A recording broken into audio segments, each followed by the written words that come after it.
की शुरुआत कर रहे हैं इस वक्त की बड़ी खबर के साथ। महाराष्ट्र कांग्रेस ने उलेमा बोर्ड को पत्र लिखा है। उलेमा बोर्ड की 17 मांगों को लेकर ये पत्र लिखा गया है और बोर्ड की मांगों पर विचार करने का महाराष्ट्र कांग्रेस ने भरोसा भी दिया है। आपको बता दें, उलेमा बोर्ड ने समर्थन के बदले यहां 17 मांगे रखी थी और उन मांगों पर विचार करने की बात कही गई है। महाराष्ट्र कांग्रेस की ओर से जो लेटर लिखा गया है वो हम आपको यहां दिखा रहे हैं। 17 मांगे हैं जिसमें कई बड़ी बातें हैं। वक्फ बोर्ड का खुला विरोध करने की बात की गई है। 10% शिक्षा संस्थानों में आरक्षण की बात की गई है। ऐसे तमाम 17 पॉइंट्स हैं जिस पर विचार करने का दम भरा है महाराष्ट्र कांग्रेस ने और जल्द ही निर्णय लेने का भरोसा दिया है।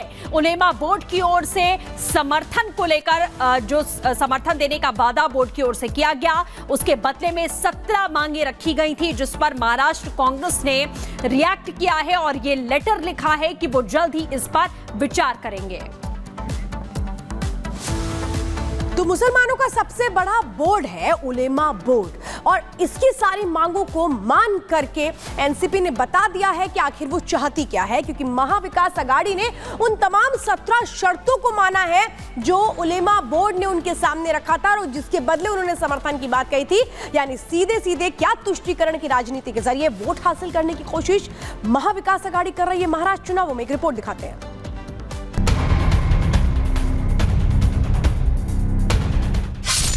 महाराष्ट्र में वोट जिहाद का खेल।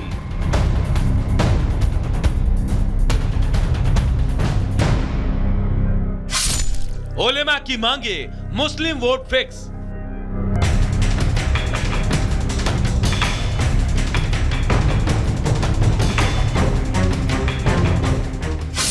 एमवीए को भाईजान कबूल है।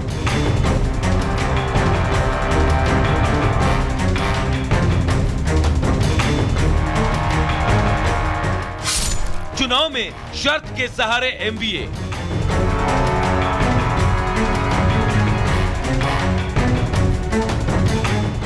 मौसम भले ही बदल रहा हो, लेकिन महाराष्ट्र में चुनावी पारा पूरी तरह से गर्म है। वोटिंग से पहले मोदी विरोधियों का हार का डर इस कदर सता रहा है कि महाराष्ट्र का किला फतह करने के लिए एड़ी चोटी का जोर लगाने के साथ ही हर जद्दोजहद और सियासी रणनीति बनाने में तमाम दल जुटे हैं।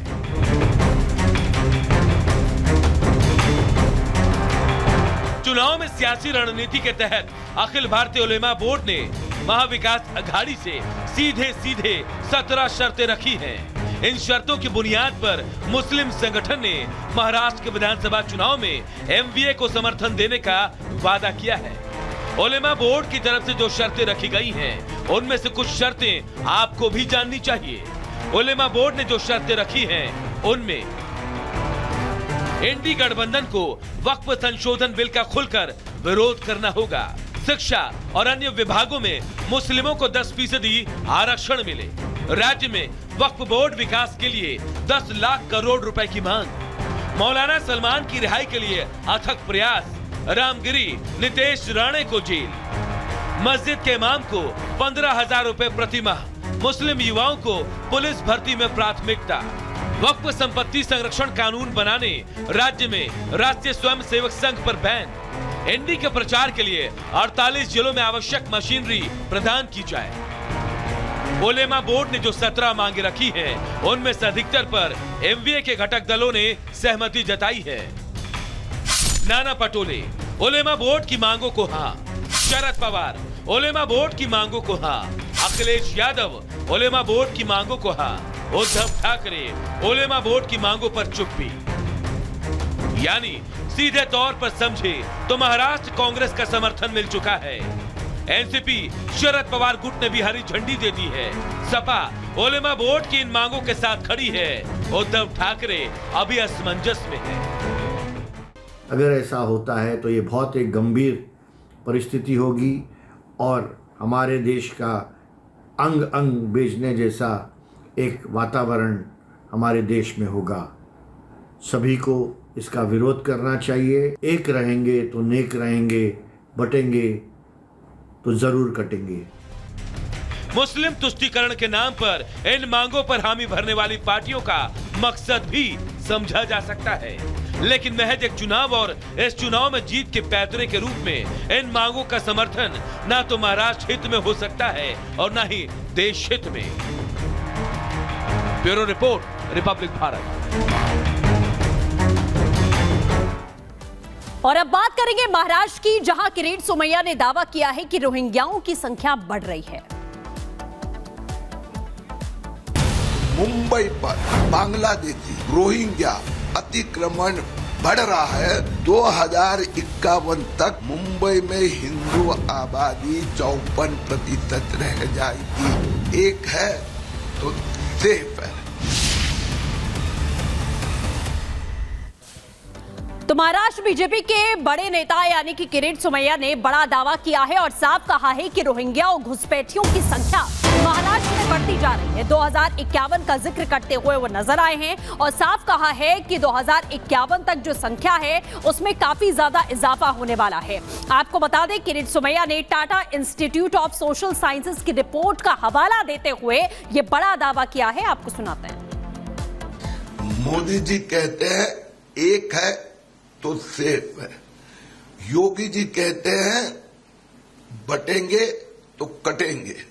मेरे पास ये रिपोर्ट है जो टाटा इंस्टीट्यूट सोशल साइंस ने रिपोर्ट दिया है। उसमें लिखा है जिस प्रकार से मुंबई पर बांग्लादेशी रोहिंग्या अतिक्रमण बढ़ रहा है, 2051 तक मुंबई में हिंदू आबादी सिर्फ 54% रह जाएगी। गत कुछ वर्षों में मुंबई के गोवंडियों, मानखुर्द हो, मुंबा देवी का मोहम्मद अली रोड भिंडी बाजार एरिया हो, मीरा रोड नया नगर, मुंब्रा, भिवंडी, मालेगांव 70, 80, 90% मुस्लिम आबादी हो गई है। और इसीलिए हमारा कहना है कि एक है तो सेफ है। एक और लव जिहाद चला है, लैंड जिहाद, वोट जिहाद। मुंबई के कांग्रेस अध्यक्ष कह रहे हैं, वचन देते हैं, हम मुंबई की सभी अनधिकृत मस्जिद को मान्यता देंगे। तो महाराष्ट्र कांग्रेस के अध्यक्ष नाना पाटोले कहते हैं हम लव जिहाद कानून नहीं होने देंगे और जो भी केसेस लव जिहाद के हुए हैं, किडनैपिंग के, वो सब वापस लेंगे। और यही एमवीए का एक और नेता अबू आजमी भाषण करता है कि मैं मुस्लिमों को वोट दो, मुस्लिम विधायक बनाए। और इसीलिए मुंबई और महाराष्ट्र के मतदाताओं ने एक है तो सेफ है। और इस वक्त सत्यप्रकाश पूरी जानकारी के लिए हमारे साथ मुंबई से जुड़ चुके हैं। सत्यप्रकाश, ये तो बहुत चिंता की बात है जिसे किरीट सोमैया कह रहे हैं कि हिंदुओं की संख्या कम कैसे हो जाएगी, वहां पर घुसपैठिए आ जाएंगे। क्या रोकने का एक्शन प्लान है या चुनावों में ये बड़ा मुद्दा बनने जा रहा है? देखिए, चुनाव पहले भी ये मुद्दा उठा था और बीजेपी की तरफ से उठाया गया था। लगातार किरीट सोमैया कई पुलिस स्टेशनों में शिकायतें दर्ज करा चुके हैं कि उन्होंने कहा है कि जो शिकायतों में कहा है कि जो बांग्लादेशी है, रोहिंग्या के काफी लोग हैं जो कि आकर मुंबई में बस रहे हैं और कुछ नेता हैं जो कि अपने वोट बैंक के चक्कर में लोगों को मुंबई में बसा रहे हैं। आज नहीं, ये पहला नहीं है, पहले भी लगातार कई बार किरीट सोमैया के अलावा बीजेपी कई नेता ये आरोप लगा चुके हैं कि मुंबई में लगातार मुसलमानों की जनसंख्या बांग्लादेशी और रोहिंग्या के लोगों की बढ़ रही है और इसको लेकर कड़ा कानून बनाया जाए और इस पर कार्रवाई किया जाए। तो कल एक दिन पहले ही मुलुंड पुलिस स्टेशन में किरीट सोमैया पहुंचे थे और शिकायत दर्ज कराए कि जिस तरह से लगातार रोहिंग्या और बांग्लादेशियों की संख्या बढ़ रही, कहीं कहीं वो चिंताजनक है। और जिस तरह से टीसीएस की रिपोर्ट का हवाला दिया, उन्होंने कहा है कि 2051 में 54% हिंदू आबादी रह जाएगी मुंबई में। तो कहीं कहीं आज पहली बार नहीं है कि जो महाराष्ट्र में चुनाव है उसको देखते हुए किया जा रहा है। इसके पहले भी कई बार किरीट सोमैया और बीजेपी कई ऐसे नेता हैं जो लगातार अलग अलग इलाकों में जाकर शिकायत दर्ज कराए हैं और लगातार विरोध कर रहे हैं। कुछ ऐसे नेता हैं जो मुंबई में, सवाल तो ये भी सत्यप्रकाश, इनको शरण कौन दे रहा है, कैसे ये आ पा रहे हैं और आखिर क्या महज मुद्दा बनाने की कोशिश है या फिर इस पर एक्शन प्लान भी है? बहुत बहुत धन्यवाद तमाम जानकारियां देने के लिए।